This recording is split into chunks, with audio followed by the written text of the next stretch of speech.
हवेली का रहस्य घने जंगल के बीचों बीच एक प्राचीन हवेली स्थित थी, जिसे लोग हवेली कहते थे। सदियों से यह हवेली यूं ही खड़ी थी। उसकी काली बेलों से ढकी दीवारें दुख और निराशा की कहानियां फुसफुसाती थी। कहते हैं इस हवेली पर श्राप था और वहां उन आत्माओं का वास था जो इसके अंदर मारी गई थी। सन 1987 में यह हवेली लॉर्ड रिचर्ड व्हिटेकर की थी, जो बहुत धनवान थे और उनके पास अनगिनत रहस्य थे। उनकी पत्नी लेडी एवलिन अद्वितीय सुंदरता और गहन उदासी की महिला थी। अक्सर उन्हें हवेली के गलियारों में देखा जाता था। उनका चेहरा पीला और आंखें खाली, मानो हमेशा कुछ या किसी को खोज रही हो। एक तूफानी रात लेडी एवलिन गायब हो गई। नौकरों ने हवेली का चप्पा चप्पा छान मारा, पर वह कहीं नहीं मिली। दिन हफ्तों में और हफ्ते महीनों में बदल गए और उनके भाग्य की कहानियां फैलने लगीं। कुछ का मानना था कि वह भाग गई थी, हवेली के भारी वातावरण को सहन न कर सकने के कारण। दूसरों का दावा था कि उनका अंत कहीं ज्यादा भयावह था, हवेली के काले इतिहास का शिकार बनकर। साल गुजरते गए और लॉर्ड व्हिटेकर और भी अधिक एकांत प्रिय हो गए। वह खुद को अपने अध्ययन कक्ष में बंद कर लेते, प्राचीन ग्रंथों का अध्ययन करते और अजीब रस्में करते। नौकरों ने रात में अजीब आवाजें सुनने की रिपोर्ट दी। फुसफुसाहट, चीखें और कदमों की धीमी आवाजें जो गलियारों में गूंजती थीं। सन 1992 में लॉर्ड व्हिटेकर बिना किसी निशान के गायब हो गए। हवेली छोड़ दी गई और उसके रहस्य उसके सड़ते हुए दीवारों के भीतर दफन हो गए। स्थानीय गांव वाले संपत्ति से दूर रहते थे, वहां रहने वाली आत्माओं से डरकर। दशकों बाद सन 2004 में एक युवा जोड़ा मार्क और लिसा एक हाइकिंग यात्रा के दौरान हवेली पर आ गया। उन्होंने जो कहानियां सुनी थी उनसे मोहित होकर उन्होंने इस पुरानी संपत्ति की खोज करने का फैसला किया। हवेली हालांकि जीर्ण शीर्ण थी, फिर भी उसमें एक अनोखी भयावह सुंदरता थी। जैसे ही वे भव्य प्रवेश द्वार के अंदर गए, हवा में एक अनजाना भारीपन महसूस हुआ।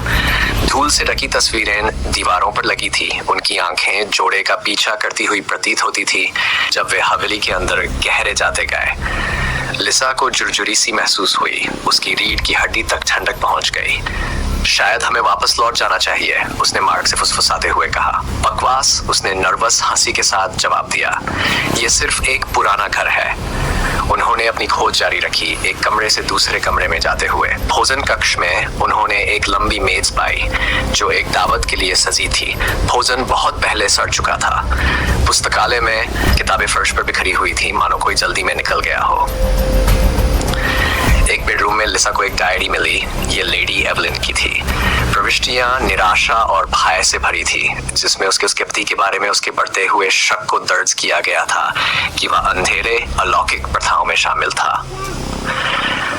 अंतिम प्रविष्टि विशेष रूप से डरावनी थी। मुझे अपनी जान का डर है। रिचर्ड बदल गया है। दीवारों में आवाजें हैं जो उसे भयानक काम करने के लिए उकसाती हैं। मुझे इस जगह से भागना होगा, इससे पहले कि ये मुझे निगल ले। जैसे ही लिसा डायरी पढ़ रही थी, मार्क अध्ययन कक्ष में चला गया। डेस्क पर उसे एक प्राचीन पुस्तक मिली जो अजीब प्रतीकों और मंत्रों से भरी थी। वह उसे खोलने से खुद को रोक नहीं पाया। एक अनजाने आकर्षण के साथ उसने जोर से पढ़ना शुरू कर दिया। मार्क, रुको, लिसा ने चिल्लाया कमरे में दौड़ते हुए। लेकिन बहुत देर हो चुकी थी। हवा और भी ठंडी हो गई और कमरे में एक गहरी गुटरगूं फुसफुसाहट गूंजने लगी।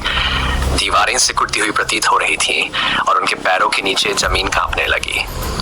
अचानक फुसफुसाहट तेज हो गई। हवेली में गूंजती आवाजें शब्दों में बदल गई। वह मेरी है, तुम भी हमारे साथ जुड़ोगे।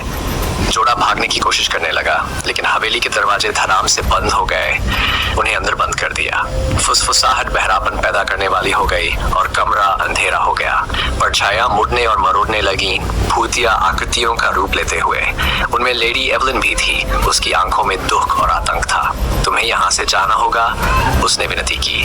वह तब तक चैन से नहीं रहेगा जब तक तुम उसके नहीं हो जाते। लेकिन वहां से कोई बचाव नहीं था।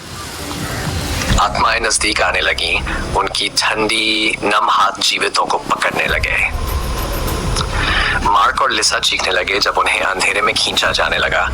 उनकी आवाजें उन फुसफुसाहटों के कोरस में शामिल हो गई जो हवेली को सताती थी। सालों बीत गए और हवेली यूं ही छोड़ दी गई। उसकी कहानी हर बार सुनाने पर और भी भयावह हो गई। जो भी संपत्ति के पास जाने की हिम्मत करता, उसने एक आदमी और औरत की चीखें सुनी, हमेशा के लिए उसकी दीवारों में कैद। जंगल ने हवेली को फिर से अपना लिया।